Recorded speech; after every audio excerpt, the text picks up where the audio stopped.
Okay, welcome back to Lean Brothers. We're here with Aaron again. We did another video talking about the sander a little bit. We want to do a quick, just a quick tour of our new sander and what it does. Talking about the different heads, just 2 or 3 minutes, nothing crazy, but what the heads are and what they're for. Yeah, so if we look at this machine, it's a very flexible machine. We start out with a steel drum.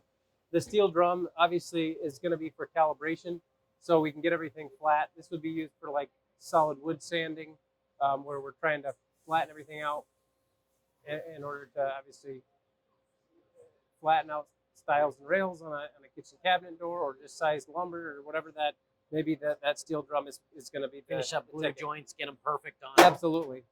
We move to the second head, and the second head is kind of a multi-purpose head. We have both a segmented pad as well as a rubber drum. So that's a combination head that allows us to run either a drum or a pad or both, which is very flexible. So if we're sanding solid wood for a multi-grit sequence, we can run, say, the steel drum and the rubber drum, but we can also run the pad if we're just running, say, veneer, or you can run both of them if you want to, say, hey, have a little more dwell time, skip a grit, run drum to drum, but also get a pad finish. You can do that. So very easy to control that just on the controller. And on the last belted head here, we moved to the a chevron belt, and if you see inside here, you can see we call a chevron belt or lamella belt. And that chevron belt, what that does is it actually breaks up the scratch. So normally in any wide belt, you have to oscillate the belt back and forth so that it tracks. And what that chevron belt does is it breaks up the oscillation lines and makes a much less visible scratch. You get a scratch that is much easier to remove if you're going to hand orbital sand it later, or if you're not, it's just a much less visible scratch. So again, going straight to finish, you're not going to see that scratch, and it looks much better. Moving along to the back, the last head, we have a planetary head. Right now, you can see that head can slide out, and you can put different tools in. I don't think it's in the park position right now, but you can have different tools in there for different applications. There's wire brushes in there right at the moment, so you can do texturing. You can put brushes like Tyler's holding here, which can be used for edge break if you want to have a different grit and do seal sanding. That's what Tyler mentioned you guys used to have.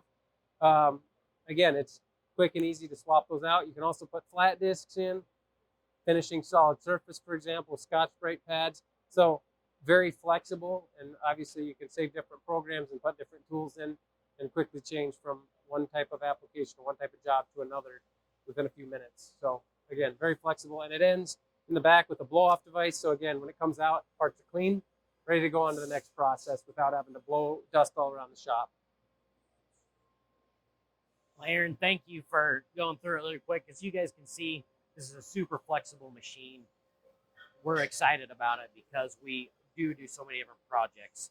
We have a lot of different applications that we do. So anyway, very versatile machine. I'd like to thank Styles and Aaron, our partners, for helping us figure this machine out. When you buy the machine, do you pick what goes where, or is it standard? There's a variety of standard machine configurations. This is one of them. Of course, you can customize machines to whatever your desired configuration is. We have a lot of call it standards or common configurations that we know based on just general trends and what people need to do make a lot of sense. And I would say 80% of the time we end up in one of those more standard configurations just because they make sense. But occasionally we get into big customized machines where people say, we want to do this, that, or the other thing, and we can build a machine however somebody wants it, really. So anyway, check out Heesemann, check out Styles. We appreciate them as partners. We'll see you in the next video.